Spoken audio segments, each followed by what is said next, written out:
you have me, Colette? Thank you. Good afternoon, members of the jury. That's what you are now. You are the jury.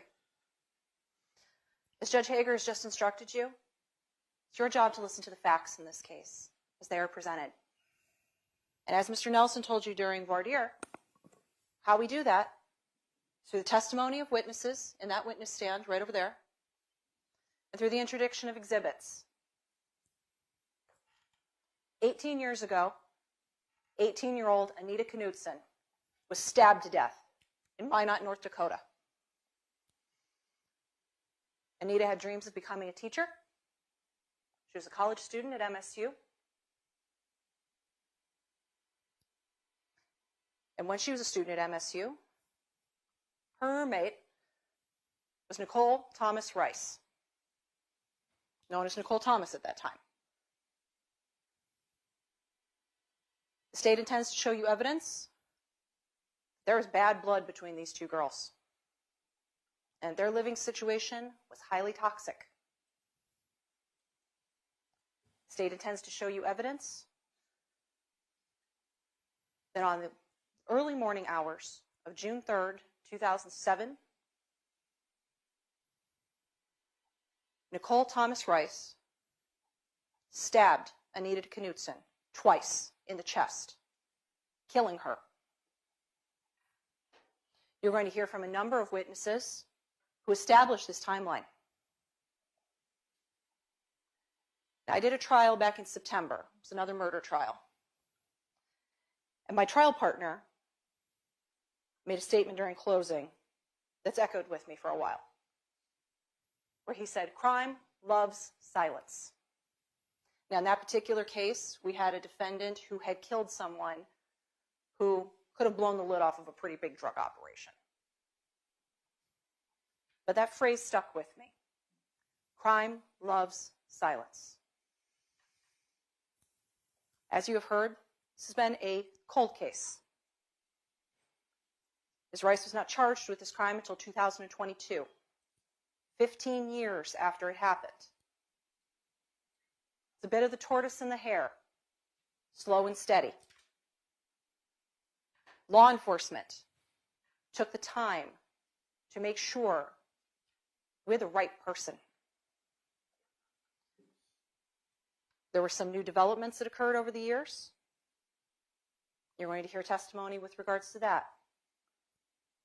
But as Mr. Nelson also told you during voir dire, there's some information that was looked back on in a different light.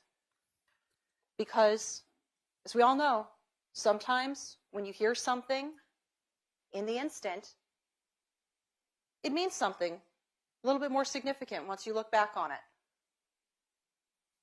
it. I think that's what they meant then. Or, oh, that really is why that was important. You're going to hear whispers from the past across the void of time that led to these charges. Silent no more. And we are concluded with this case. We are confident that you are going to find Nichole Thomas Rice guilty of the murder of Anita Knudsen. Thank you. Mr. Sand, do you wish to make an opening statement for the defense? You may proceed. Thank you, Ms. Sorgan.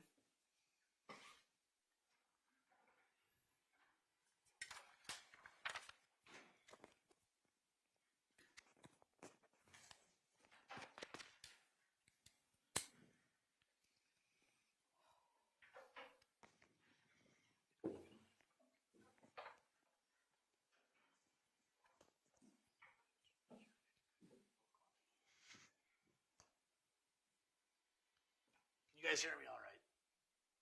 Wonderful. First of all, thank you for being here. I know we said that during jury selection. This is a huge commitment. I'm sure it's very stressful. You're taking a lot of time out of your lives, and we really appreciate it.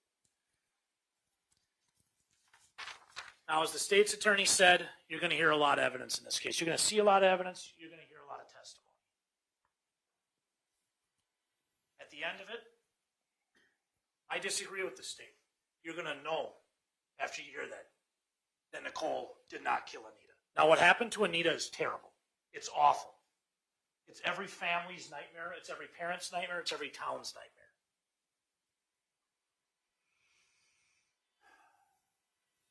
And Anita died in 2007. We're sitting here in 2025.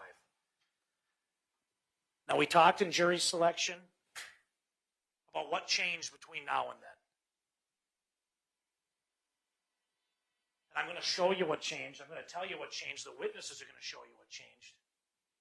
It was pressure from a TV show, a nationally syndicated program that came in, worked with the Minot Police Department, didn't dig up anything of substance, but put an incredible amount of pressure on the state's attorney's office, the police department, to bring charges in this case. Now, you're going to hear from the original officers. I anticipate you'll hear from them. They're on the state's witness list. Those are good officers. They worked this case really hard. And they followed up with a lot of people. And they didn't charge Nichole. They didn't charge Nichole because she didn't do it.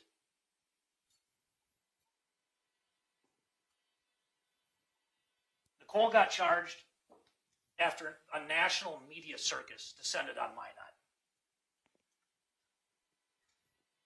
You're going to hear evidence, just like the state said. You're going to hear evidence that they reached out to the FBI to find out who did this. They didn't say Nichole. And I'll tell you who they said. They said it pointed to a man named Devin Hall. And I'm going to come back to that. Every time the police called Nichole, she showed up. She talked to him. She said, "How can I help?" Not everybody did that.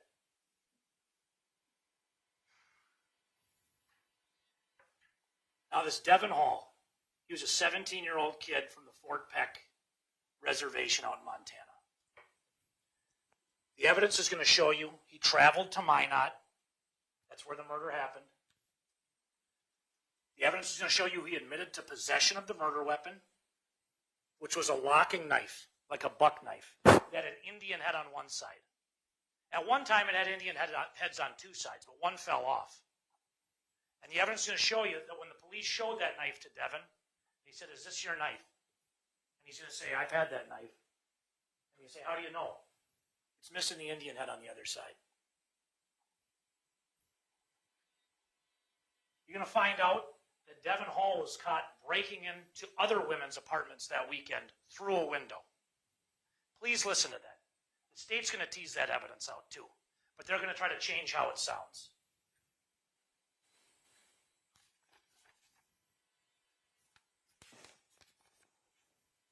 It's also important that you're going to look at someone's behavior. Devin Hall, the evidence is going to show you, continued this kind of behavior.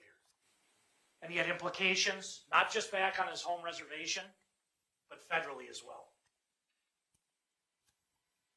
You're going to hear testimony regarding a suspect that was the lead suspect in this case that ran from the apartment complex that Anita and Nichole lived in.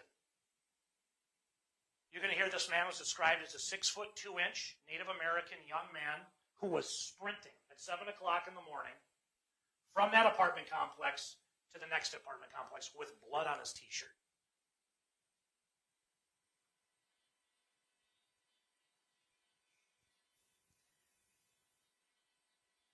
You're going to hear from officer reports. You're going to hear that they worked with the FBI, like I told you, and you're going to hear from other investigations, some of our own, that point to Devin Hall. That's where all the fingers point in this case.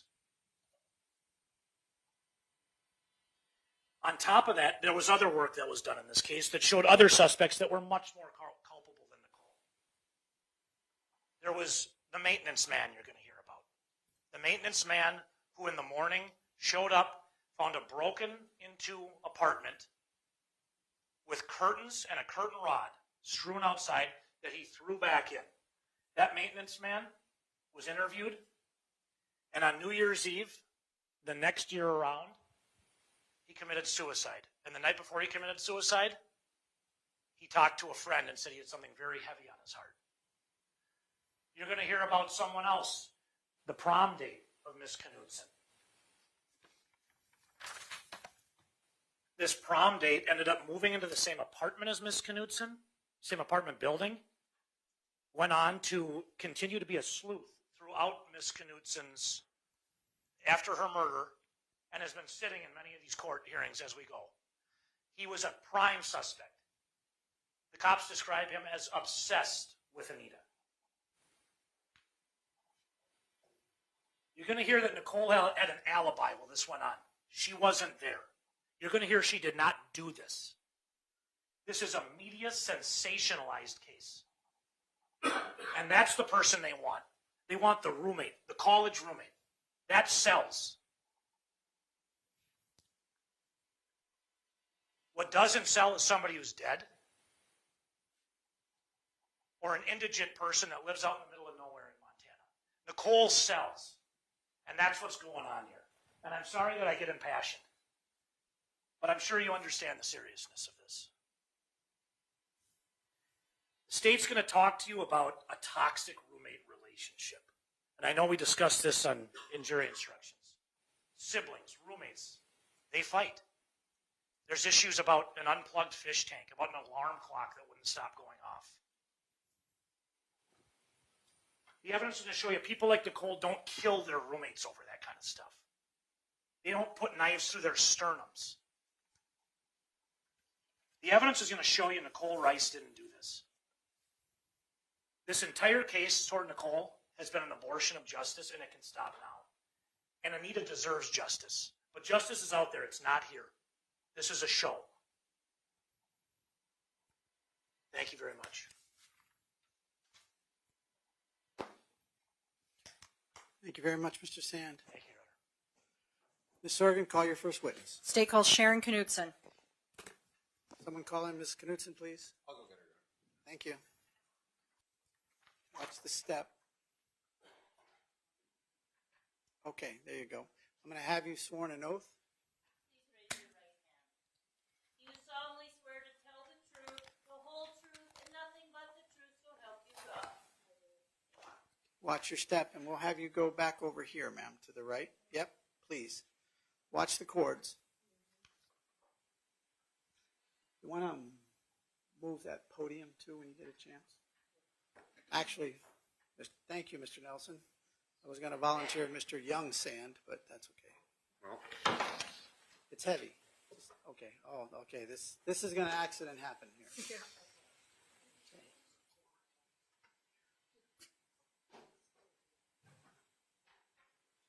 Can you bring that closer?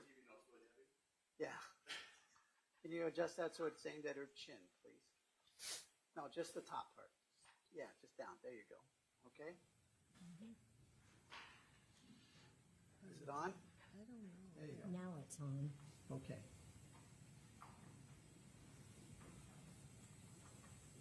Austin, is yours on?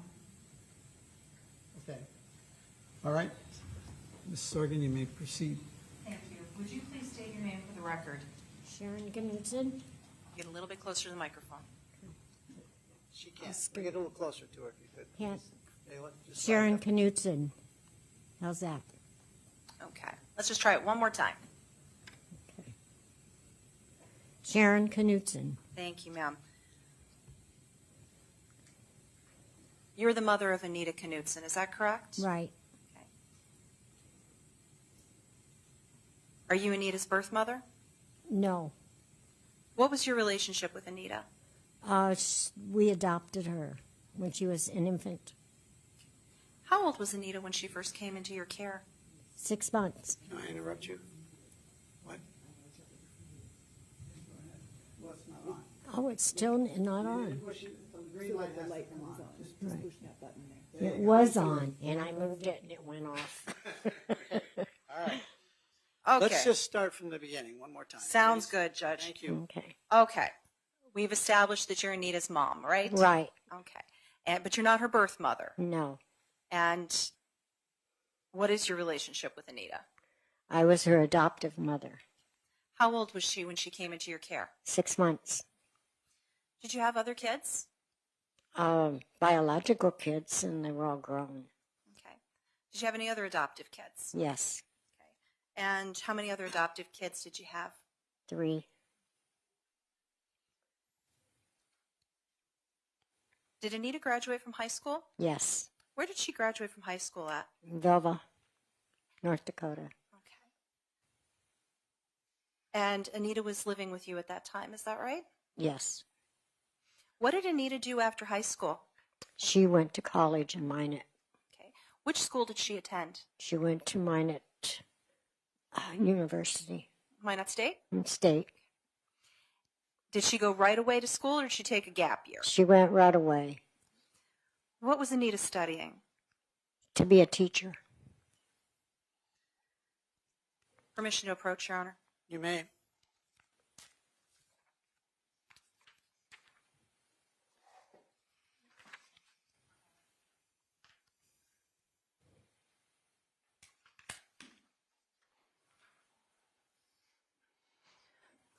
Sharon, showing you what's been marked as for identification as State's Exhibit 1. Do you recognize this? Yes. What is it? It's a picture of Anita.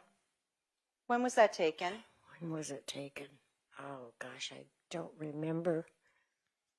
I How- think it was in high school. Okay. Is that a fair and accurate photograph of Anita? Yes. How old was she in that picture, approximately? It's like 17. She was 17 when she graduated high school. State moves to introduce Exhibit 1. Mr. Sand. No objection. State's Exhibit 1 is received without objection.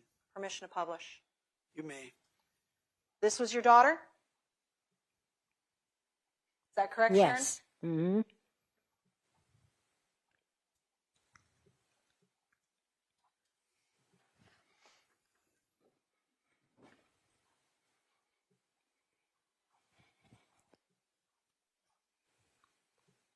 Sharon, where did Anita live while she was going to college? She lived the first year of college. She lived in the dorms. And did there come a time that changed? The second year of college, she got an apartment with a share person. So she shared an apartment with somebody, is that correct? Right. Where was that apartment located? North Hill, In what city and county? Minot. And what county is that? What county is Minot Oh, Minot. I have no clue at this point in time. in? Okay. Sorry. That's all right. Let's get a few bases on there. Sharon, how old are you? I'm 80.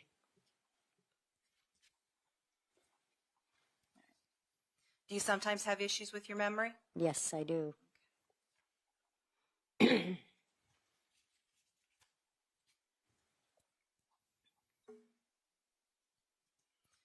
All right. Do you recall who Anita lived with while she lived in that apartment? Nichole Do you know Nicole's last name? Rice. Had you ever met her before? No, I never met her until after they got the room together. Okay. I knew she was Anita's roommate and also in college that first year. So you had not met Nichole before Anita and Nichole moved into the apartment together? No. Had you ever been to the apartment? Yes. Okay. How many times did you have occasion to go to the apartment? Really couldn't say how many, but I would go over with once in a while. Most of the time we would meet at the mall and go shopping. Go Now, out when to you say eat. we would meet at the mall and go shopping, who do you mean we? Anita and myself. And how often would the two of you meet at the mall and go shopping? When she wasn't working or I wasn't doing my stuff that I did in Butte. I had a business. Okay. And you were living in Butte at that time, is that right? Right. Mm-hmm. You said Anita was working sometimes. Where did she work? She worked 2 jobs. Where were those at? One was the Fairfield Hotel, and the other one was at a dress shop in the mall, Vanity. Do you know what kind of hours Anita was working? Not really. It's just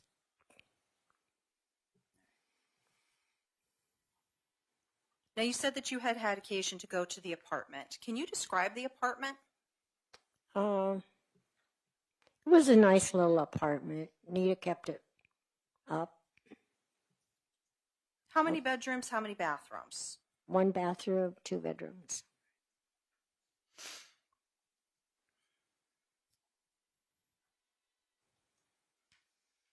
Do you know what the relationship was like between Nichole and Anita? From what I got from Anita, it wasn't good. And why do you say that? She was kind of scared of Nichole. At least that's how she came over to me. You know, if Nichole was going to be home, she didn't want me over there. She didn't want you to come over to the apartment? Right. How often did you speak with Anita? Oh, all the time, it seemed like. Daily almost. We have our cell phones and then, And did Anita have a cell phone as well? yes, she did. And whose name was that cell phone under? Her dad's name, Gordon's. Gordon. And is Gordon your husband? Yes.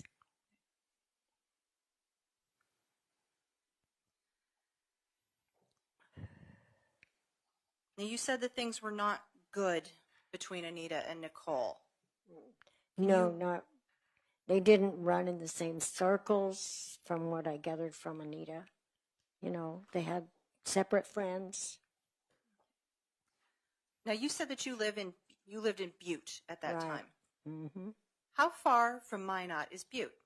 It's good 60 miles. And you said Anita went to high school in Velva. Is that right? No, yes, How far from Minot is Velva? 30 miles. How long does it take to drive from Minot to Butte? An hour, And how about from Minot to Velva? 30 minutes. Now, you said that you spoke with Anita pretty much almost daily. Is that right? Yeah, Do you remember when the last time you spoke with her was? yes. When was that? The Friday before she was found dead. Do you know what was going on when she called, when you had the phone call with her? No, that night she was over at a friend's house and she was getting ready to leave to go home, she told me. Do you know which friend? Michelle.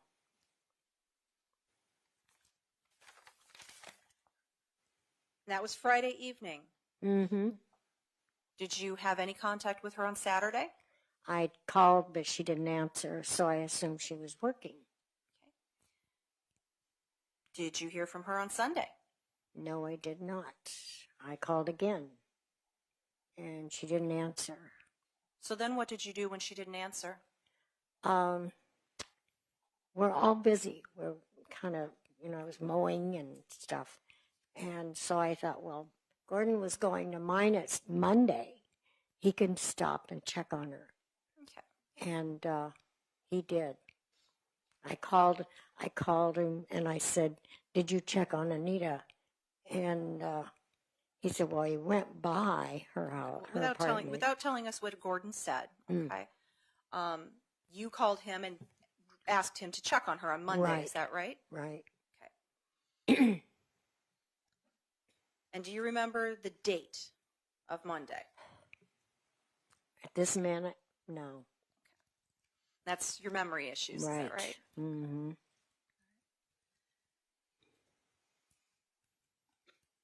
What was the next thing you heard about where your daughter was? He called one of my neighbors in Butte and had her come and stay with me while he told me on the phone what he found. And what was that? He found Anita dead. What were you thinking in that moment?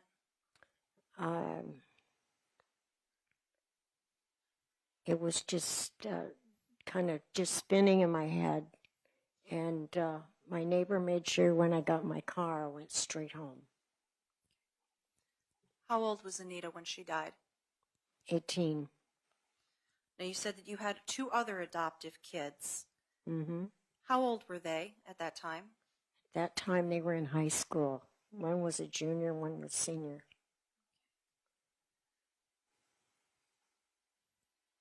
And which one of your children was the senior? Daniel. How old was Daniel? At that time, he was 17, And your other child, who was the junior? 16.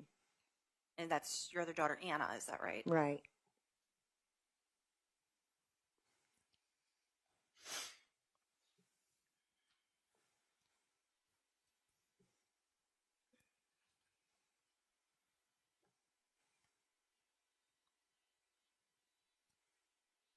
When you talked about things not being good between Anita and her roommate, was there anything specific? She would say things like, I have to do this or that before Nichole gets home. Just not comfortable things.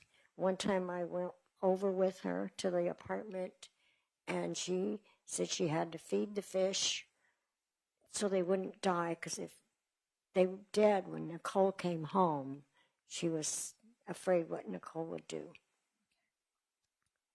The girls had their own separate bedrooms, is that correct? Right. Mm-hmm. Did they spend time in each other's rooms? Are you aware No, of? not that I know of anyway. Do you know if they had access to one another's rooms? For a short period of time. And what put an end to that? Anita had her dad come over and put a lock on her door. A lock on her own bedroom door.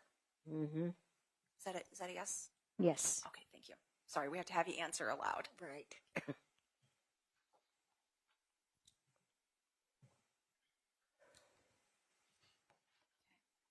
Now, you indicated that your husband is Gordon, is that right? Right. How old is Gordon? Now he's 90. Does Gordon have any physical impairments?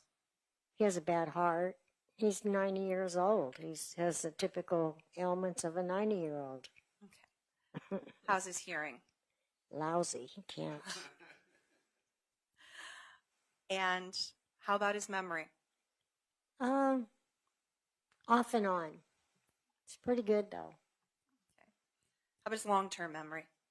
Long term, he remembers things I forgot.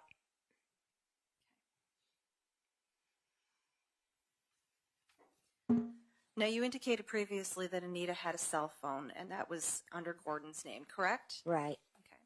Is that how you would contact Anita? Yes. How would you talk to her? Did you text message, calls? No, I called verbally. Okay. And did you ever text with her? Not that I can remember ever texting with her. Okay. Not much of a texter? No. Okay. Do you recall where your other 2 children were at the time that you were informed that Anita was dead? They were at school.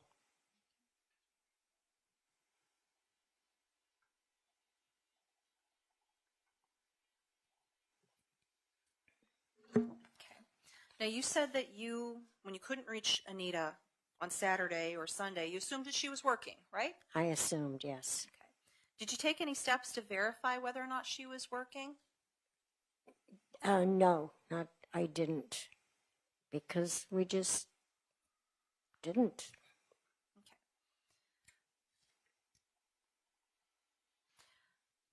Are you familiar with an individual by the name of Tyler Schmaltz? Yes. Okay. Who was Tyler?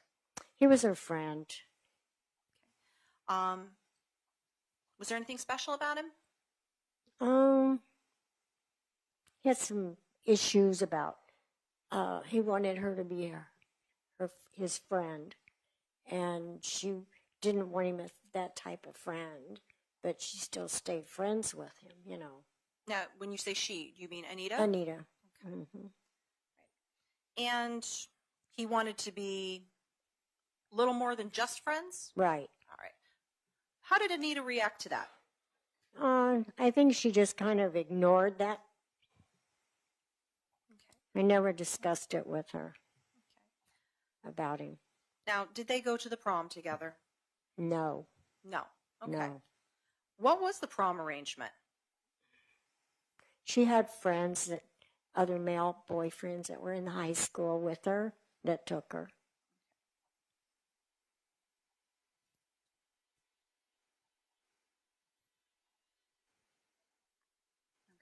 Now, were these boyfriends that she was dating, or were these male friends? They were just male friends. Did Anita have a boyfriend? She had one in California that she still kept in contact with. Okay. Now let's clarify that for in California. Was there a point in time that you all lived in California? Yes. And when was that? From the time she was born until we moved to North Dakota, What year did you move to North Dakota?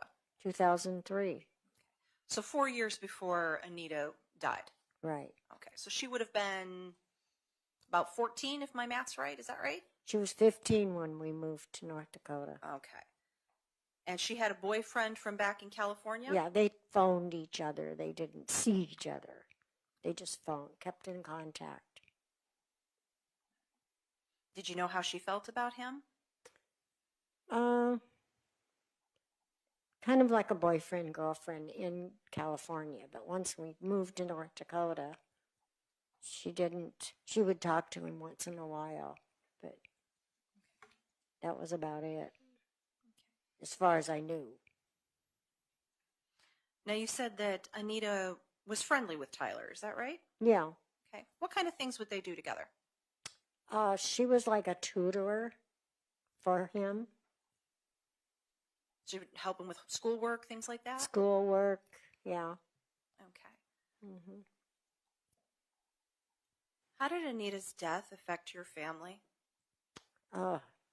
Really much, a lot. It's like I can't describe how we felt. It was so bad. Is there anything in particular that impacted the family? The loss. How did your other children take the loss? Very seriously, a big loss. They're still feeling, and Anna is still feeling it because we lost Daniel. You lost Suicide. Daniel committed suicide? Mm-hmm. When did Daniel commit suicide? Oh, gosh. What year was that? Doesn't seem like it was that long ago, but 3 years after Anita died. 3 years later. Mm-hmm.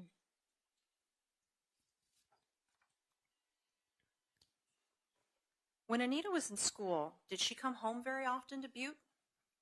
Not too often. She would come periodically, but with her going to school full time, working 2 jobs, and then I understand she would go to her aunt's house, go to my husband's sister's house. Okay. Because where did she live? She lives in Minot. That's a long drive. In the wintertime, it's not a good drive. An hour on a normal day, correct? Right. All right. And in the wintertime, how long would it usually take? Last week, it took me an hour and a half. That is a long drive, isn't it? Mm-hmm. Okay.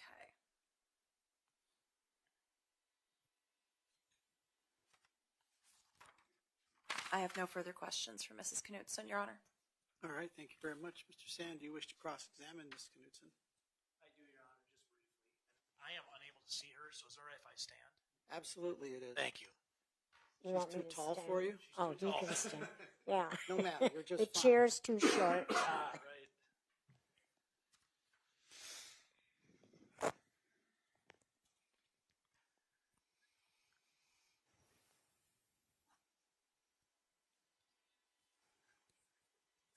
First of all, Mrs. Knudsen, I'm very sorry for your loss. Thank you. Sorry that you have to sit here today.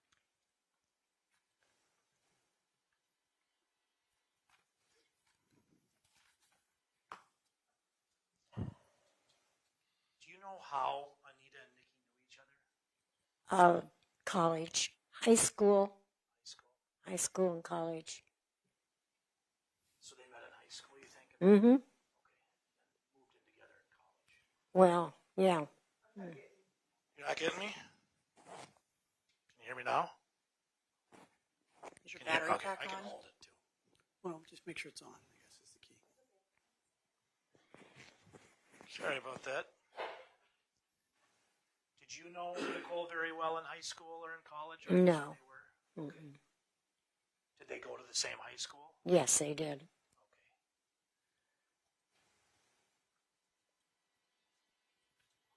You said you knew Tyler Schmalz as well? Yes.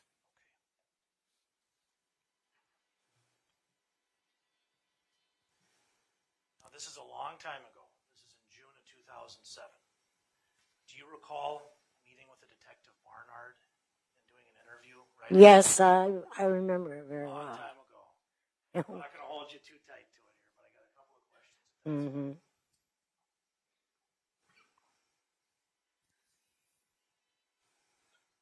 Do you recall Detective Barnard asking you about Nikki at all, about Nichole? No. No. Do you remember talking about Nichole to him? No.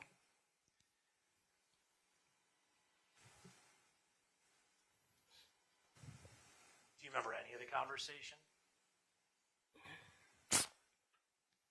No. I don't. I know he was rude. He was talking Anita Ant down like she was a street person. Detective Barnard was. Mm-hmm. What kind of things did he say, do you know? Well, at that point in time, there was a club on Main Street for all the teenagers. Do you remember the name of it? No, Was I it Club don't. 101 maybe? I have no idea. Okay. What did he say about the club? That she went there and danced. And I didn't get his point other than he was not making her look like a nice girl. Was he saying it was like a sleazy kind of club? No. What was he But saying about the it club? was like he thought she was better than going there. Gotcha. You know. Mm-hmm. Gotcha. But she would go and she always went with her girlfriends. Girlfriends. Mm-hmm. Did you know that she went to this Club 101? Yeah, she told me. And it was like a dance club, is that Mm-hmm. Now, in this conversation with Detective Barnard, do you remember if he talked to you about whether Nikki smoked or drank? No, Nikki, I'm sorry. I don't. Oh, no, she didn't. She didn't. Not that I know of. And Do you remember telling Detective Barnard that she didn't, but Nichole did? mm-hmm, that I remember. Do you remember talking about how Nichole was in beauty college and the house stunk and there was hair dye all over the walls from her? No, I didn't. I don't remember any of that.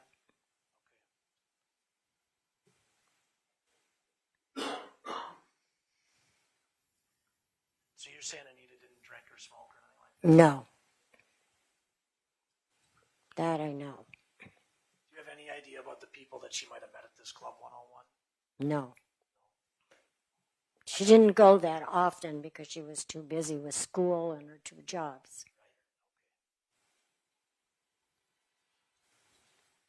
And you said that Nikki did not go to prom with Tyler Schmalz?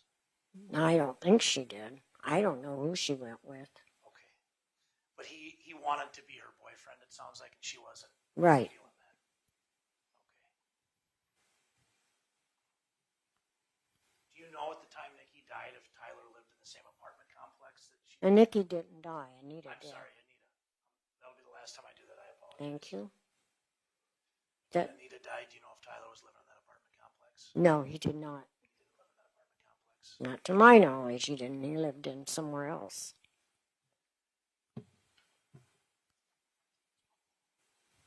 And I know this is a long time ago, and it's Mm-hmm.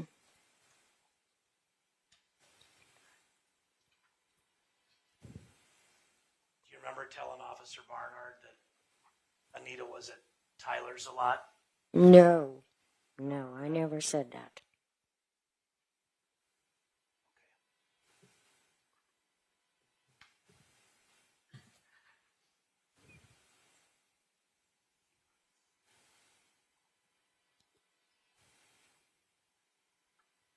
If I showed you a copy of the transcript of your conversation Mm-hmm. with Detective Barnard from June of the 5th of 2007, pointed you to a certain spot, would that maybe bring your memory I back? doubt it. Can I show it to you? Sure. I'll point right where it's at, ma'am. Okay. So do you see where he says, anything else, Ms. Knudsen, you want to add? And you say, Objection, Your Honor. They're reading from this transcript, which is not evidence. No, this is not. Ms. Knudsen, just hang on 1 second. Mr. Sand, did you wish to refresh her memory with that? that's all I'm trying to do. I'm trying to point her to the place in the page. Okay. I won't read it for her if she can read it. I'm sorry, Your Honor. All right. No. Ms. Knudsen, if you can just read it, then he can ask you questions about it. But you need to read it to yourself, ma'am. Okay, I did. Okay, then. He can ask you questions if he likes. But I just want to make sure you read the right part. It's Right. right here, ma'am. Mm-hmm. No, that's not even. okay, now you need to ask the questions. Take that away. Mm-hmm. So in response to the question, anything else, Mrs. Knudsen, you want to add? Objection. He's reading from this transcript, Your Honor. I'm asking what she responded. So you're not reading it, just a question? Yeah. All right, you can ask your question. I apologize. After looking at that, do you recall talking to Detective Barnard and telling him she spent a lot of time? No, never. Okay. That I know. Okay.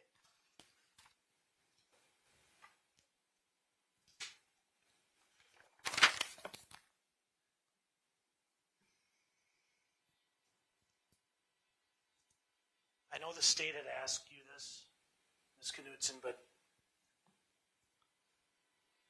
was Anita's death one of the most difficult things your family's ever gone through?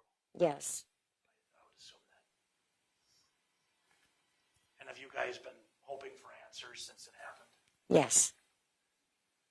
And hoping for closure and justice? Right. And you deserve that. I would think so. That's all I have. Thank you, Ms. Knudsen. Mm-hmm. Ms. Serga, do you have any redirect, ma'am? Just briefly, Your Honor. Sharon, what was your mental state and emotional state like in the days and weeks following Anita's death? It was a lot of blank. Just going through the motions of living. And I had to call her biological family in California and let them know. It was a lot. It's still hard. Do you have a lot of active memory of around that time? Some, yeah. Okay. But mostly, what is it for you? What is it? It's to lose a child, regardless whether she's your biological child, but had her all those years. And she had plans, and we had plans for her. It's not there. It's not going to happen. Do you have a lot of specific memories of what you and your family did in the days and weeks following Anita's death? Not all of it. Who handled most of the arrangements? Gordon did. Gordon handled that. My husband. Mm-hmm. Okay. Were you involved in it? No, I wasn't there mentally. Mm-mm. Thank you. I have nothing further. Mr. Sand, anything else? No, Your Honor. Thank you. Is Ms. Knudsen here by subpoena? She is, Your Honor. Is she excused? She may be. Mr. Sand, do you have any objections? No, sir. All right. Ms. Knudsen, you may come and go as you please, ma'am. Thank you. Take your time getting down and please watch your step.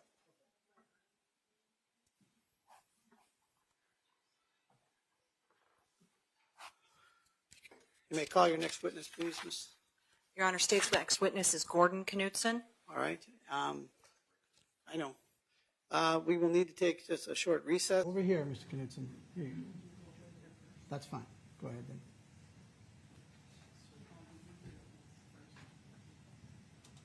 Do you solemnly swear to justly, truly, and impartially act as an interpreter and make a true translation to the best of your ability? So help you God. I do. Can you tell us what your name is, ma'am? Sandra Ermentrout, And you are from what city and state? Minnesota, Detroit Lakes. Thank you. Thank you. All right. The witness, please. Raise your right hand, please. Do you solemnly swear to truthfully answer the questions you are asked about your Sorry. Do you solemnly swear to tell the truth, the whole truth, and nothing but the truth, so help you God? I do.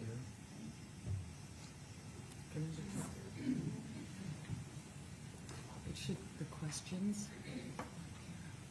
you can read them. So we're clear for the record. The ADA assistance is necessary for Mr. Knutsen's hearing loss. This would be a real-time translation of the questions asked of Mr. Knutsen so that he can read them and then respond verbally.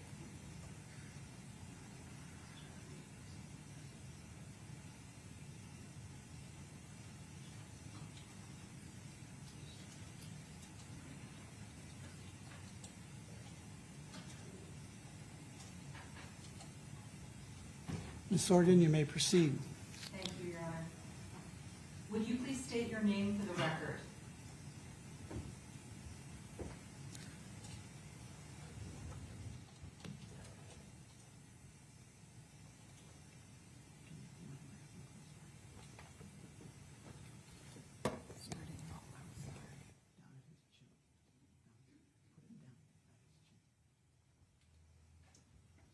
Gordon Knutson. Push the microphone down. There you go. Just name it at his chin. Thank you. Turn it back on. Hold it down. Is it on? Okay, it's good. Again. Say that for me one more time. Gordon Knutson. Gordon, you're Anita's dad, is that right?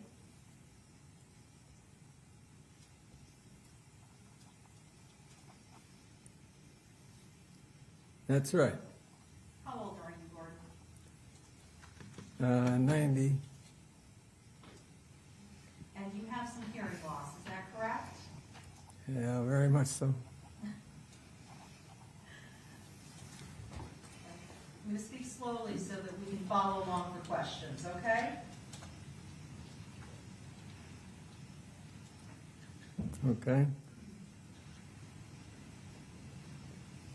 We heard from testimony from your wife earlier that Anita was a college student. Is that right?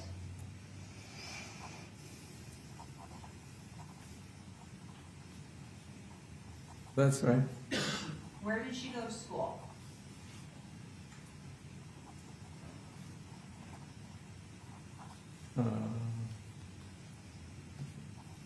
Wayne State College, I guess. And where did she live while she was going to college?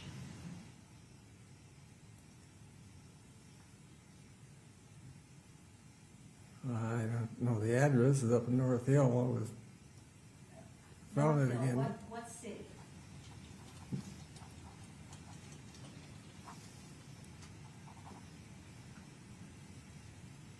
Minor.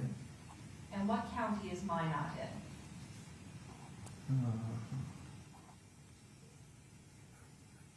I know it, but I can't think of it right now.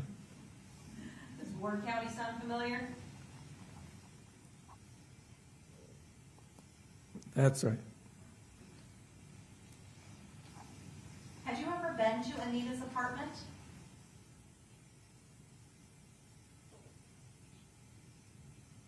Yes. How many times had you been to Anita's apartment while she lived there? I believe 4 times.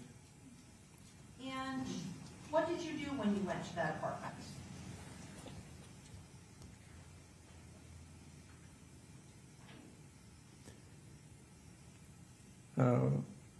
Well, a couple times just to pick her up, but one time I fixed the in the bathroom, the fan was making a lot of noise, and well, actually, it wasn't even hardly running very good. Did you ever fix anything else in Anita's house, or Anita's apartment? No, Did you ever do any installation of anything in Anita's apartment? no. Gordon, how's your memory?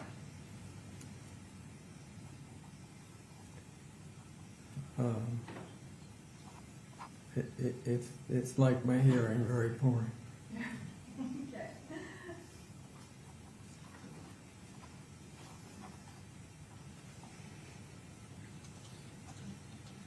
Gordon, do you know what school year, what year it was that Anita lived in that apartment?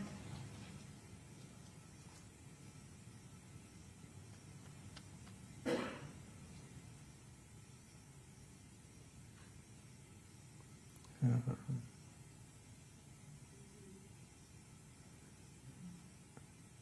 2007. Who did Anita live with?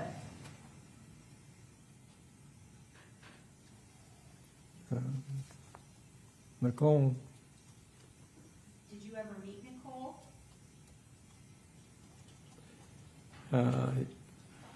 Yeah, when we rented the apartment.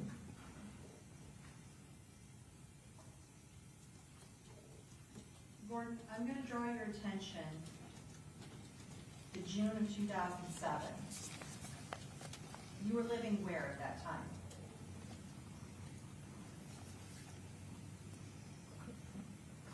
I didn't get all that.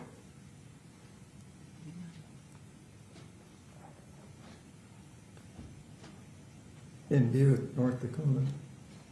Did you ever have occasion to go to Minot?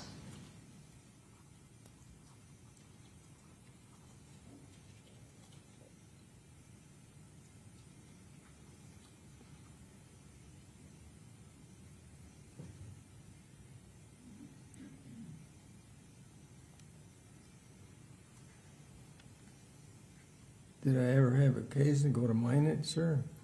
You did. Okay. What would you go to Minot for?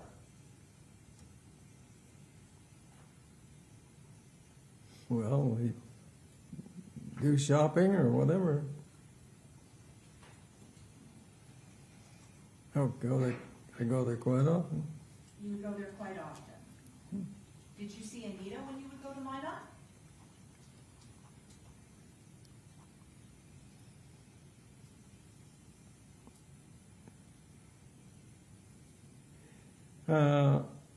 Yeah, but I usually went to where she was working. Not to the apartment? Right. Did Anita have a vehicle? Yes, she did. What kind of vehicle did she have? It was a white panel. I forgot the name of the brand. That's okay. Was it a sedan, a truck, a SUV, a van?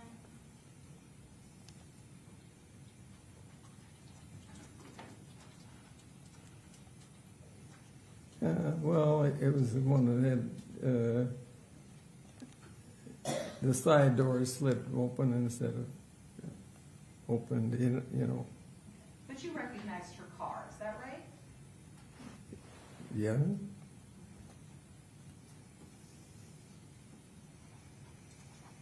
Gordon, do you remember a time when Sharon asked you to check on Anita because she had not heard from her for a few days? Yes. That was the first thing I did when I went that day. And do you remember what day that was?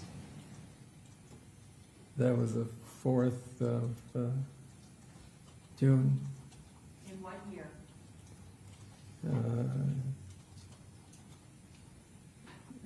2007. And you said that was the first thing that you did when you got there, is that right?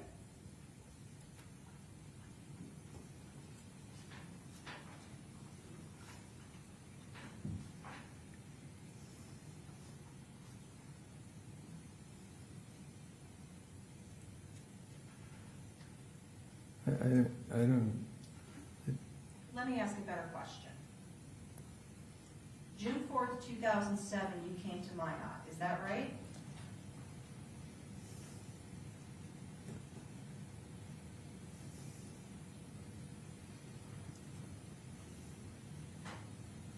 Yes, that's right. And Sharon asked you to check on Anita, Yes. Objection, Your Honor, leaving. Sustained. What did you do when Sharon asked you to check on her?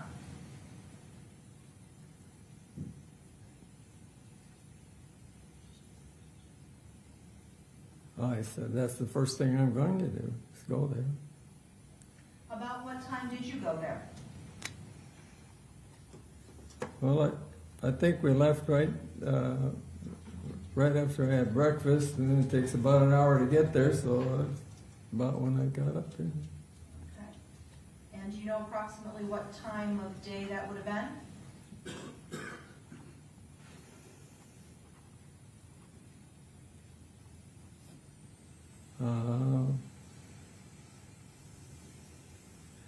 Around 10 o'clock, About 10 a.m.? yeah. Okay. And how did you check on Anita? I just went up and knocked on the door, and in fact, several times, there was no answer. I tried to see if if I could get in, and it was locked. Then what did you do? And I had noticed that her car was there, but I didn't, at that time, didn't think too much about it because she a lot of times went with a friend. Okay. So what did you do next? Well, I went back to town, because this is in North Hill where she lived, and we all three of us got what we needed. Then I started home, and Sharon called me and said she still couldn't get a hold of Anita. Okay, I'm going to back you up a little bit, Gordon. You said all three of us. You had other people with you? I had two friends with me. Okay. And so then you received another call from Sharon. So then what did you do? I turned around and went back up to where she lived. And about what time was that?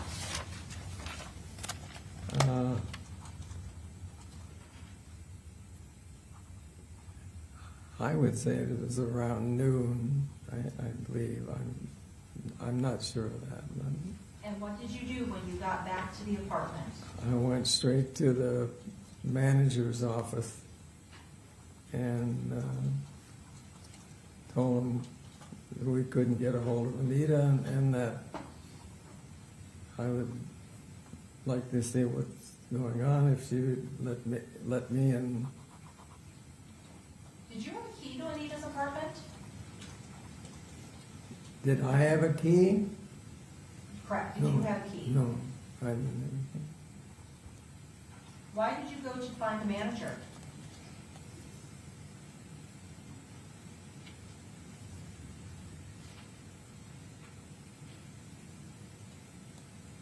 To get into the apartment. Once you found the manager, what did you do?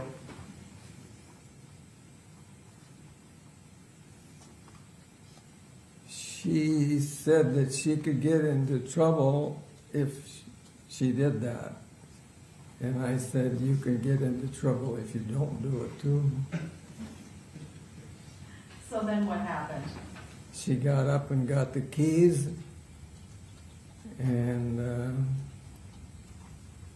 about that time, the maintenance man was there also, and he stated that he had found a screen from a window of one of the apartments, and he thought it was from her apartment. So then what did you do? So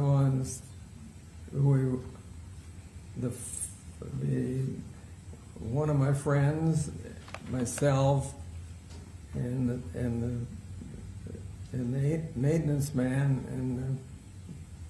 and the lady that was the manager walked up there.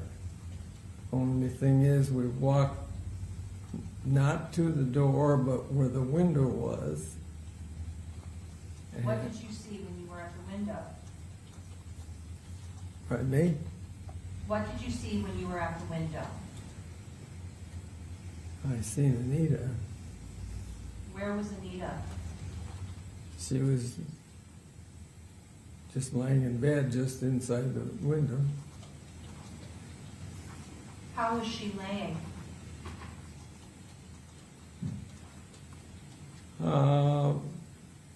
Like face down.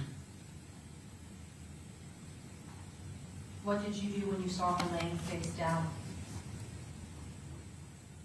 I told her to get the door open. You told who to get the door And she open? was already going that direction, and she did open the door. And who was it that opened the door?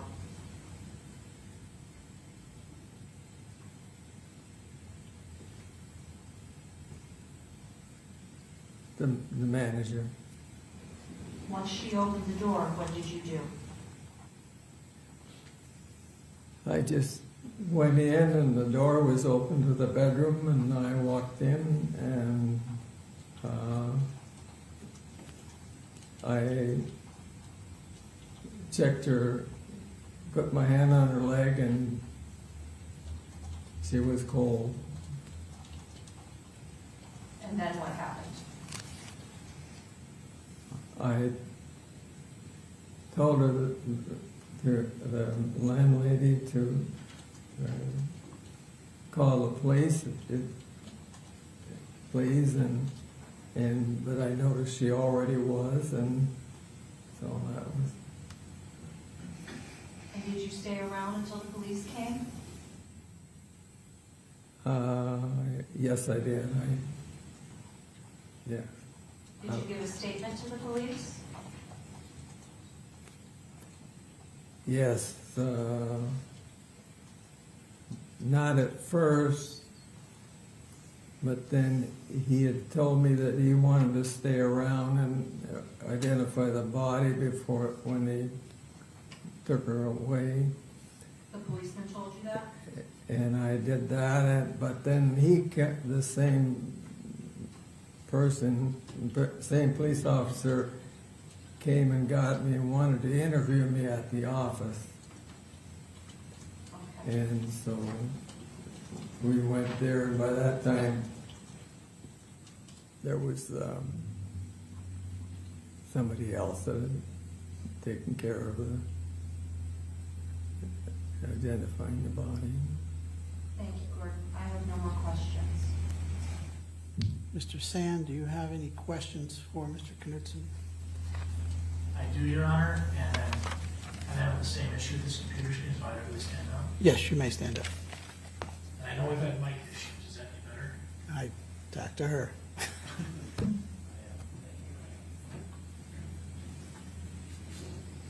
you hear me all right? Great.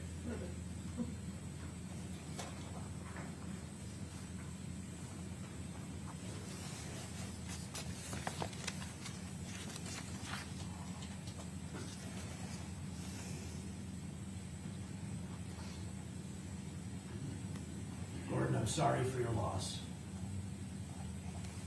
I can't hear. Can you read it right there?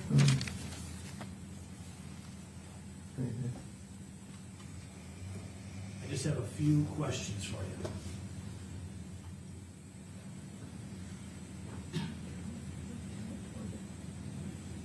Yeah.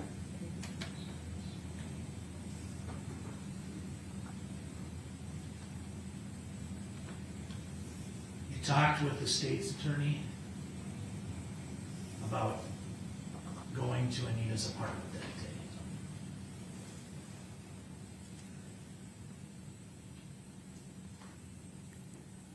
Do you recall the maintenance man?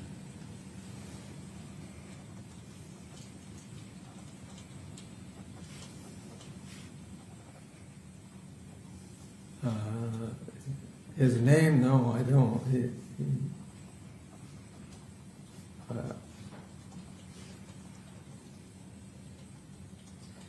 Do you recall talking to him that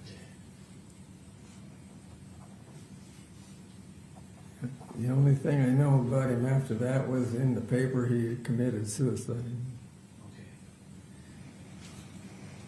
Did he get the screen for you that you were talking about earlier?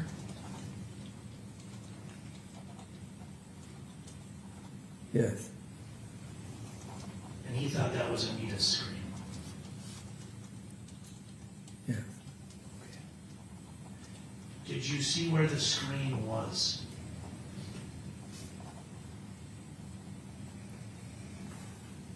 No, I didn't. He said it was about out in the middle of the lawn. Okay. Did he tell you anything about curtains or a curtain rod from Anita's room? No. He didn't tell you that he had thrown the curtains and curtain rod back in her room earlier? I don't remember that, no.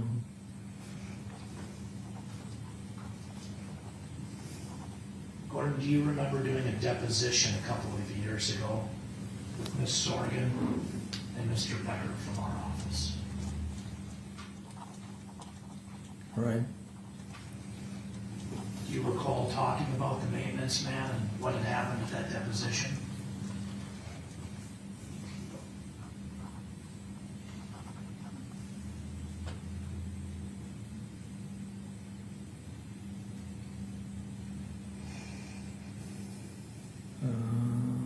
I can rephrase that, that's hard to understand.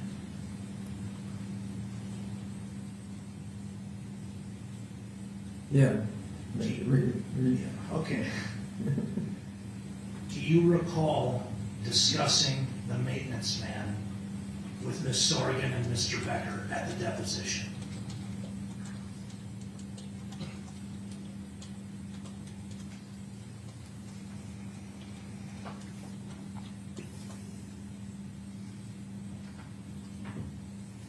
Right, I recall that.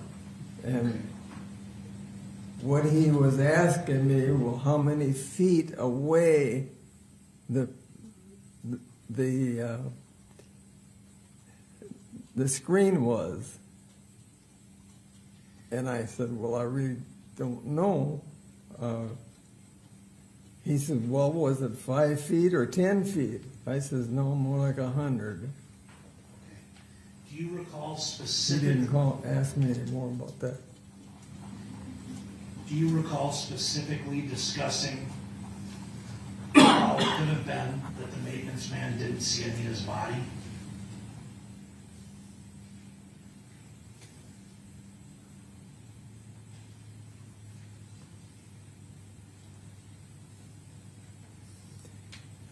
No, I didn't talk about that. I wondered about it because as soon as I got a few feet away, there was a flower bed, at the outside at the bottom, so you couldn't get too close without walking in it. But yeah, I knew something was definitely wrong. If I showed you a page from that deposition, would that help refresh your recollection? Yeah, I know I made some mistakes on there. Go ahead. It's okay. I'm not saying it's a mistake. Are your eyes okay for reading this?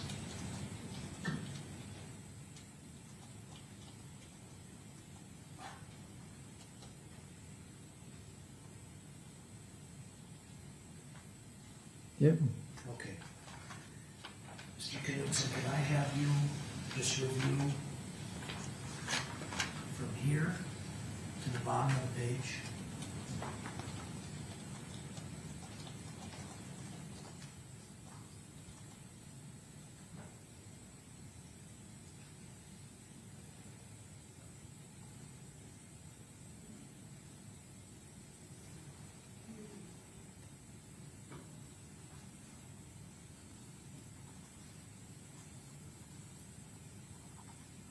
Oh, that sounds right. Okay. And so does that refresh your recollection of that conversation a little bit? Does that help you remember that conversation a little bit? Yeah. So, if Mr. Beck, do you recall discussing a maintenance man with Mr. Becker?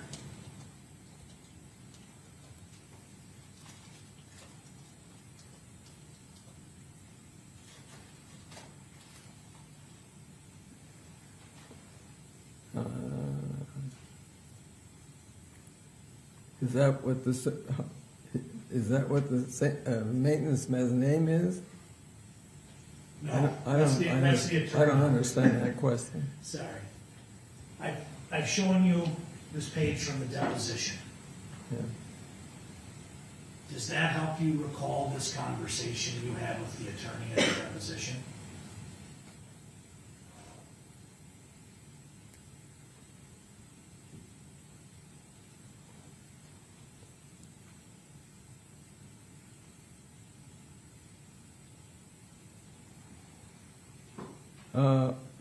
Yeah, I guess it does, but I can't figure why he was asking me where I found it, because I didn't find it. Well, again, I can show this to you again. It's not about the screen. It's about whether or not you thought the maintenance man could see Anita's body. And then you had said, I'll have you look at it one more time, sir, if that's all right. Just from this line, and this is the most important line right here, if that would refresh your recollection.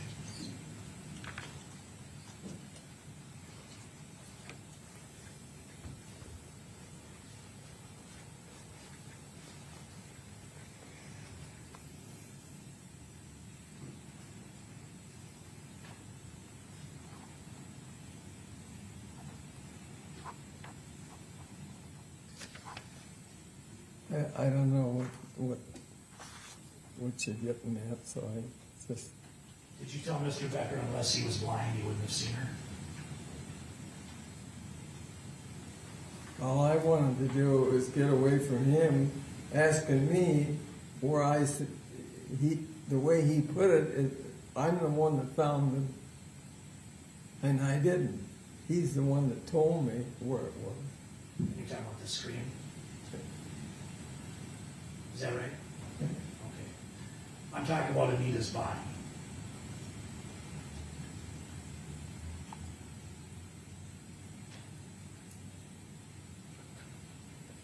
Unless he was blind, he wouldn't have been able to see it looking in that window. Because it sounds like you saw it right when you looked in, correct?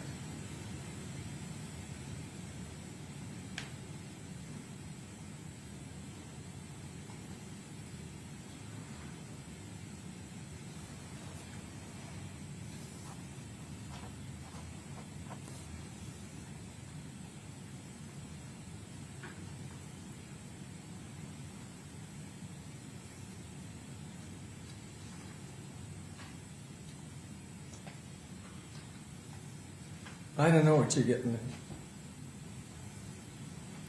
I don't understand what you're getting at. I understand that with this card system, it's difficult to understand.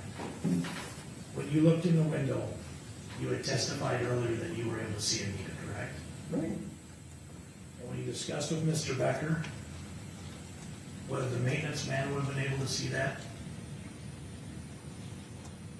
I've had you read it a few times. If we were standing at the same place I did and he was, Right.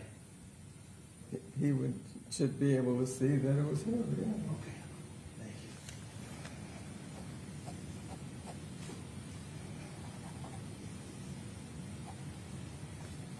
you. Now, was there anything else in particular you noticed about the scene?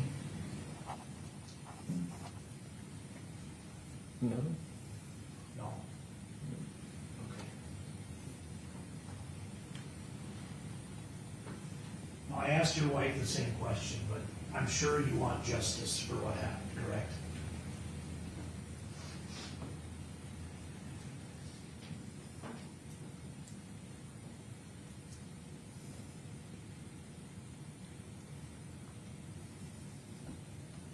Yeah.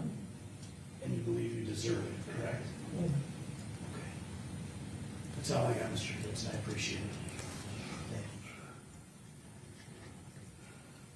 Ms. Sorgan, do you have any redirect, ma'am? Very briefly, Your Honor. Gordon? When Mr. Sand just asked you a question about you standing at the window, you said you knew something was definitely wrong. Why did you say that?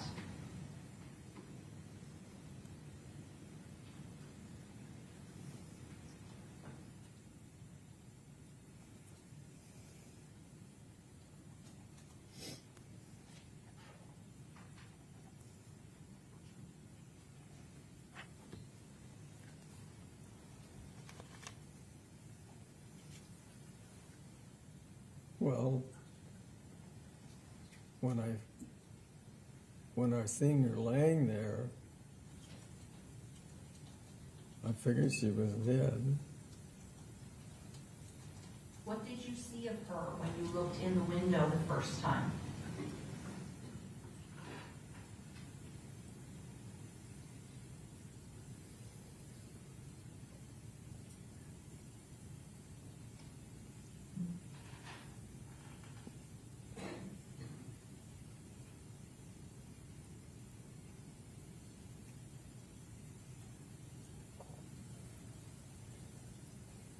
I thought she was dead. Specifically, what part of Anita did you see when you looked in the window? Objection, Your Honor, would be on the scope of cross here. No. Objection's overruled. You opened it up with what was seen by the maintenance guy or should have been seen by the maintenance guy, so no. So Gordon, what part of Anita's body did you see? Is this is going?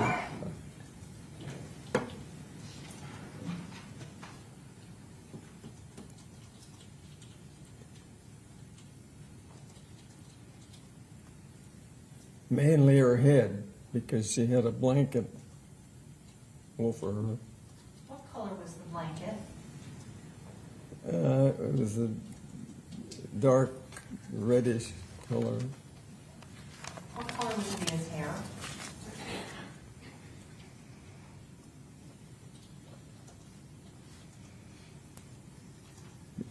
She had black hair. She had black hair and she was with a dark blanket on her bed. Is that right?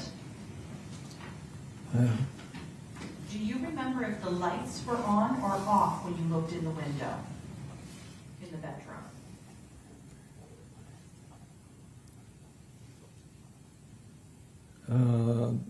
They were off. Thank you. I have no more questions.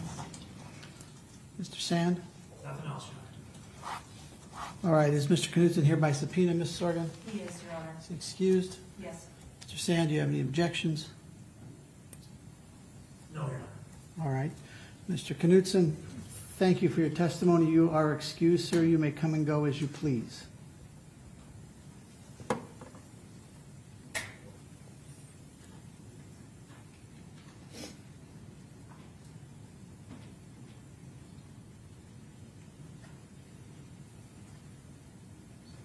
You can step down. Watch your step, please.